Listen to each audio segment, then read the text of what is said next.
Hello and welcome to IGNOU BAPSH। तो आज हम BPSC ट्रिपल वन का 7th यूनिट देखने जा रहे हैं, जहां हम पढ़ रहे थे निकोलो मैकियावेली के बारे में। आज इसका सेकंड पार्ट हम बना रहे हैं, जिसमें आज हम पढ़ेंगे कि निकोलो मैकियावेली के क्या क्या व्यूज थे पावर और पॉलिटिक्स पर। जहां पॉलिटिकल पावर को सेटिस्फाई करने के लिए निकोलो मैकियावेली यहाँ तक भी बोल देते हैं कि अगर हमें धर्म का यूज़ करना पड़े तो धर्म को एज अ टूल की तरह हम यूज़ कर सकते हैं, जिससे कि हमारे जो पॉलिटिकल एंड है वो हम अचीव करके रख सकते हैं। तो इन सभी चीज़ों के बारे में इस पार्ट में हमने पढ़ना है, जिसकी शुरुआत हम करेंगे पावर एंड पॉलिटिक्स से।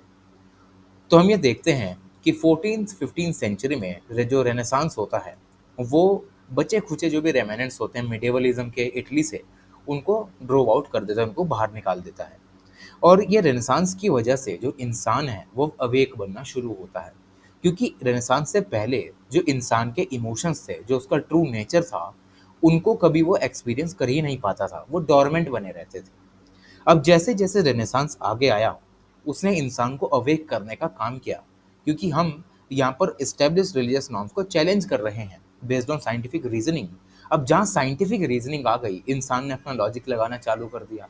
अब लॉजिक लगाने की वजह से उसके ट्रू इमोशंस सामने आने लगे कि क्या वो समझता है, क्या इमोशंस आते हैं उसे इन रिलीजियस नॉर्म्स को देखकर, या क्या उसका ट्रू नेचर है। ये सब चीज़ें बाहर आने लगी। और जैसे जैसे ये साइंटिफिक आउटलुक आगे बढ़ने लगा, नई नई डिस्कवरीज होने लगी। और एक डिस्कवरी बहुत ही बड़ी हुई, जो कि थी स्पिरिट ऑफ इंडिविजुअलिज्म की, जो कि टोटली ओपोज करती थी मिडेवल कॉन्सेप्ट ऑफ यूनिवर्सलिज्म को। क्योंकि उस समय पर जो स्टेट थी वो चर्च के कहने पर चलती थी।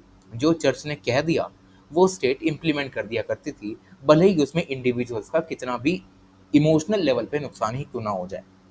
तो इससे ये सिग्निफाई होता है कि जैसे जैसे अब जो लोग हैं वो अवेक बन रहे हैं, अब नए नए आइडियल्स ऑफ लाइफ को सेटअप किया जा रहा है based on the individual success. जहाँ पर ये डिमांड रखी गई और self assertion, ruthlessness and disregard of convention morality. इस पूरे प्रकरण में हमें दिखाया गया है कि किस तरीके से जो अवेकनिंग है लोगों की होने लगी, वैसे वैसे अब लोगों की जो नीड्स थी वो अब अलग होने लग गई। अब लोग खुद पर ध्यान देने की बातें करने लगे। अब यहाँ पर सबसे बड़ी जो चीज़ निकल के आई वो थी पावर की, जहाँ पर पावर को न्यू डेटी के रूप में पूजा जाने लगा। क्योंकि पहले चर्च के जो लोग थे, लोग उन्हीं की वर्शिप किया करते थे, उनको माना करते थे। लेकिन अब जैसे रेनेसांस का पीरियड आ गया, लोगों ने इसको चैलेंज करना चालू कर दिया। अब लोग पावर की बातें करने लगे, जहाँ पर पावर को एज अ एंड डिक्लेयर कर दिया गया कि जहाँ हाथ में पावर आ गई, काम वहीं पे खत्म। अब ना कोई रिलीजन आएगा, ना कोई मोरालिटी आएगी, पावर का यूज़ करेंगे बस। तो ये सारी चीज़ें हम यहाँ पर पावर एंड पॉलिटिक्स में दिखाई देती हैं। अगर हम आगे जाएं मॉरल्स और पॉलिटिक्स पे, तो बहुत सारे ऐसे अर्लियर पॉलिटिकल थिंकर्स हुआ करते थे जो कि ये कहते थे कि पॉलिटिक्स को मॉरल से आउट करके रखना चाहिए, जैसे कि मैकियावेली भी कहते हैं। लेकिन एरिस्टोटल एक ऐसे थिंकर होते हैं, वो ये कहते हैं कि पॉलिटिक्स और मॉरलिटी एक होल साइंस है, ये दोनों एक ही हैं।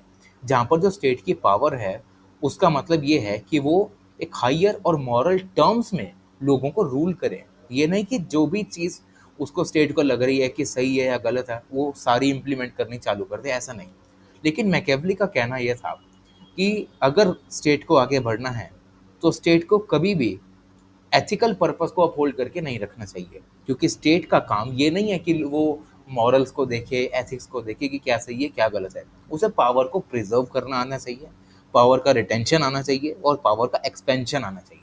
बस यही एक मतलब होता है स्टेट का, क्योंकि स्टेट को अल्टीमेटली स्टेबल बनना है।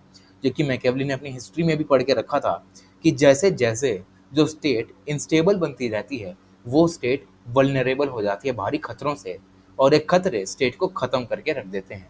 तो इसी वजह से जो निकोलो मैकियावेली हैं वो ये कहते हैं कि जहाँ रूलिंग में मोरालिटी या फिर एथिकल पर्पस आ जाता है, वो रूलिंग रूलिंग रहती ही नहीं, वो बन जाती है किसी एक इंसान की जो यहाँ पर डिज़ायर्स होती हैं वो।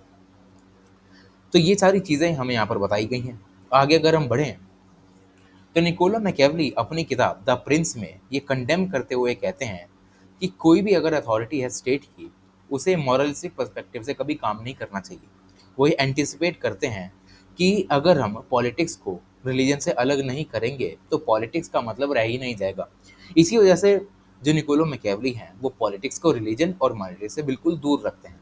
वो ये नहीं कहते कि कभी भी लेजिटिमेट या इलेजिटिमेट यूज़ ऑफ पावर का ये कोई डिस्कशन करते ही नहीं है। वो ये कहते हैं कि अगर एक इंसान के पास पावर है, तो उसके पास ये राइट है कि जिस तरीके से वो यूज़ करना चाहे पावर को, वो यूज़ कर सकता है। इससे ये नहीं है कि जो अच्छा इंसान है, वो सिर्फ़ अच्छा ही यूज़ कर सकता है, वो बुरा भी यूज़ कर सकता है।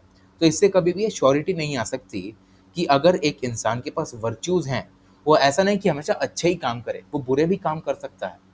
तो इसी से बचने के लिए निकोलो मैकियावेली ये कहते हैं कि हमें मोरलिस्टिक थियोरी ऑफ पॉलिटिक्स को हमेशा रिजेक्ट करना चाहिए, और ये कहते हैं कि पॉलिटिकल रूल का जो कंसर्न है वो यही है कि उसे पावर को एक्वायर करना है, एक्वायर करने के बाद उसको मेंटेन करना है, और मेंटेन करने के बाद उसको अपनी पावर को एक्सपेंड करना है।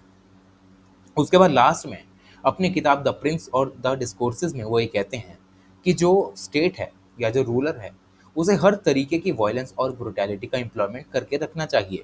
एक जगह पर निकोलो मैकियावेली ये कहते हैं कि अगर एक रूलर जो है, उसके लिए बहुत ही अच्छी चीज़ है अगर वो अच्छा है तो।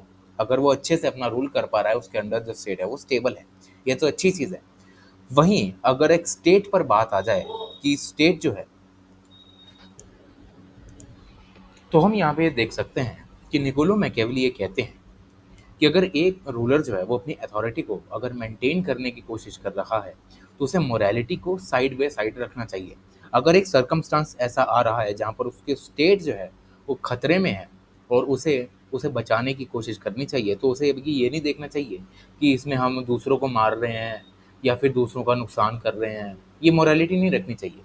जहाँ स्टेट पर बात आ जाए, जहाँ बात आ जाए पॉलिटिकल पावर को मेंटेन करके रखने की, तो ये अपनी किताब निकोलो मैकियावेली द प्रिंस में ये कहते हैं कि उसे किसी भी चीज़ से हिचकना नहीं चाहिए, क्योंकि वहाँ वो ये कहते हैं कि एक जो स्टेट है उसका काम ही यही है, उसके पास पावर है, वो अपनी पावर को यूज़ कर सकता है अपने स्टेट को बचाने के लिए, भले ही उसे किसी भी इमोरल मीन्स का यूज़ क्यों ना करना पड़े।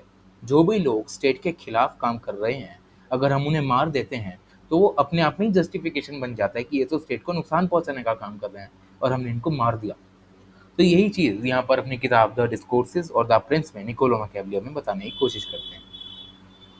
आगे बढ़ते हैं religion as a political tool पर। तो निकोलो मैकियावेली रिलीजन को एज अ प्रोपेगेंडिस्ट यूटिलिटी की तरह देखते हैं। वो ये कहते हैं कि हम रिलीजन को यूज़ कर सकते हैं अपने पॉलिटिकल एंड्स को सर्व करने के लिए फॉर दी स्टेट।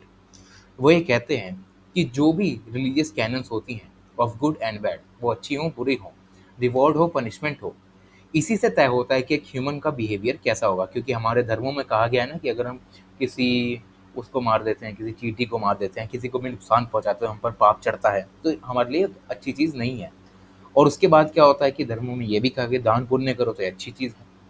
तो निकोलो मैकियावेली इसी का यूज़ करने को कहते हैं कि जो भी रिलीजियस कैनन्स हैं ऑफ गुड एंड बैड, जहाँ पर रिवॉर्ड और पनिशमेंट की बात की जाती है, उसी से हम ये डिटरमाइन करते हैं कि एक ह्यूमन का बिहेवियर कैसा होगा, उसका कंडक्ट कैसा होगा। और जैसे से सॉरी फॉर द डिसरप्शन, तो हम ये देख रहे थे कि निकोलो मैकियावेली ये कहते हैं कि जो रिलीजन है वो एक इंसान के ह्यूमन बिहेवियर जो होता है उसको दिशा देने का काम करता है कि वो अच्छा बनेगा या बुरा बनेगा। इसी से हम यूज़ कर सकते हैं अपने पॉलिटिकल एंड्स को सर्व करने के लिए फॉर द स्टेट। जहाँ जैसे ही हम इस प्रोपेगेंडा को यूज़ करते हैं, उसकी वजह से होता क्या है कि लोग लोग जो हैं वो सिविल लॉज को फॉलो करना चालू कर देते हैं। अब जहाँ लोग एक साथ रूल्स को फॉलो करना चालू कर देते हैं, स्टेट अपने आप ही स्टेबल बन जाती है, स्ट्रांग बन जाती है, प्रॉस्परस बन जाती है, क्योंकि लोगों को धर्म की समझ होती है, जैसे कि एंशिएंट रोम में हुआ करती थी। तो इससे निकोलो मैकियावेली ये बताने की कोशिश कर रहे हैं कि जहाँ रिलीजन का यूज़ करके पॉलिटिकल पावर को गेन किया जाता है, तो रिलीजन को एज अ यूजफुल वेपन हम यूज़ कर सकते हैं बाय स्टेट्समैन, जहाँ पर वो स्किलफुली इसका यूज़ करके जो भी एंड्स हैं स्टेट के उसको सेटिस्फाई कर सकते हैं, और लॉ एंड ऑर्डर को मेंटेन भी करके रख सकते हैं। उसके बाद अगर हम मोरालिटी और रिलीजन की बात करें, तो निकोलो मैकियावेली इन दोनों में से सबसे ऊपर स्टेट को रखते हैं। अब इसके पीछे भी निकोलो मैकियावेली कुछ 3-4 रीज़न देते हैं, जिसमें वो ये कहते हैं कि जो स्टेट है वो सबसे बड़ी ह्यूमन ऑर्गेनाइजेशन है, जिसका काम ये होता है कि अपने जो लोग हैं, ह्यूमन वेलफेयर है उसका प्रमोशन करना और ह्यूमन की प्रोटेक्शन करना। तो ये सारी चीज़ों का काम जो होता है वो स्टेट के ऊपर होता है। तो इससे हम ये जान सकते हैं कि जो स्टेट है वो किसी भी चीज़ को रिप्लेस नहीं कर सकती। वहीं अगर हम प्राइवेट सिटीजन्स की बात करें, तो निकोलो मैकियावेली का ये कहना है कि अगर स्टेट को हमने कुछ प्राइवेट सिटीजन्स के हाथ में दे दिया तो इससे होगा क्या कि वो अब स्टेट को मोरालिटी की तरह यूज़ करना शुरू कर देंगे। स्टेट में मोरालिटी के जो सारे अफेयर्स है वो आने लग जाएंगे। अब ये पूरी ही डिफरेंट थिंग हो जाएगी। अब यहाँ पर जो स्टेट है वो मोरालिटी के बेसिस पर चलेगी। लेकिन वहीं अगर हम निकोलो मैकियावेली के हिसाब से चलें तो निकोलो मैकियावेली ये कहते हैं कि अगर एक इंसान को हम किल करते हैं तो वो अपने आप में जस्टिफाइड है, क्योंकि अगर वो पब्लिक सेफ्टी को नुकसान पहुंचा रहा है तो स्टेट का काम ये है, स्टेट का धर्म है कि उसको ख़त्म करें, ताकि फर्दर कोई भी जो ऐसी चीज़ें हैं वो स्टेट में ना हो सकें। तो इससे हम ये देख सकते हैं कि कैसे जो स्टेट है उसको रिलीजन और मोरालिटी से ऊपर रख के जो निकोलो मैकियावेली वो बताते हुए नजर आते हैं। उसके बाद निकोलो मैकियावेली ये कहते हैं कि जो स्टेट है उसको हमेशा चेक के अंडर रहना चाहिए, जहाँ पर जो भी रिलीजियस सेंटिमेंट्स हैं स्टेट को सिर्फ उन्हीं को इम्प्लीमेंट करना चाहिए। मैकियावेली ये भी कहते हैं कि जो स्टेट है वो जैसे जैसे इन रिलीजियस सेंटिमेंट्स को इम्प्लीमेंट करना चालू करती है तो वो ये कहते हैं कि इससे जो सेफ्टी ऑफ द कंट्री है वो यहाँ पर इंश्योर की जाती है। और बिना किसी जस्टिफिकेशन के कि अगर कोई रूलर जो है वो रिलीजन का यूज़ कर रहा है अपने जो दुश्मन है उसको ख़त्म करने के लिए, तो हमें ये नहीं देखना चाहिए कि जो रूलर है वो धर्म का नाम लेकर दूसरों को ख़त्म कर रहा है। वो जस्ट या अनजस्ट नहीं होना चाहिए कि लोग उसे कहने लगें कि भाई ये तो एक जस्ट रूलर है या फिर एक अनजस्ट रूलर है। ये सभी नहीं होना चाहिए। Everything is justified. अगर एक मीन्स को अगर हम कैलकुलेट करें वो भी जस्टिफाइड होता है, जिसकी वजह से हमारी जो सिक्योरिटी और जो सेफ्टी है वो स्टेट की अगर वो इंश्योर हो रही है तो। लास्ट में निकोलो मैकियावेली ये कहते हैं कि अगर एक स्टेट को कुछ इमोरल मीन्स का एडॉप्शन करना पड़े तो वो भी कर सकता है, क्योंकि स्टेट को बिना किसी कंसाइंस या दूसरों की जजमेंट से नहीं चलना चाहिए। रूलर के पास जो भी उसको सही लगे उसे वो करना चाहिए, भले ही वो मॉरल हो या इमोरल हो, ताकि वो अपनी स्टेट की प्रोटेक्शन कर सके। उसके बाद ये ज़्यादा इंपॉर्टेंट टॉपिक है नहीं, तो यहीं तक हमारा यूनिट जो होता है वो ख़त्म हो जाता है। Thank you so much.